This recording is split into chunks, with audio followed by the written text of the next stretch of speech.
وهاي للمتابعين اللي يعرف معناها يكتب لي بالتعليقات. وانا وعلاوي جاي نمشي بالكراده، شفنا هذا بالبسطيه الحلوه اللي يبيع قهوه. حيدر الله يساعدك حبيبي. شلون الصحه؟ شنو الجمال هاي العربانه الحلوه مال القهوه؟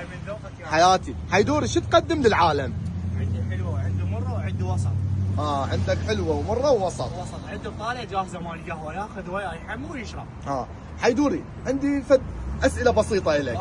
اكيد تعرفن، اعطيني الفنجان. حيدوري شنو معناها من تقدم لي قهوه واسوي لك هيجي؟ بعد ما بعد ما تعطيني مو؟ واذا رجعت لك اياها هيجي. عاشت ايدك حياتي.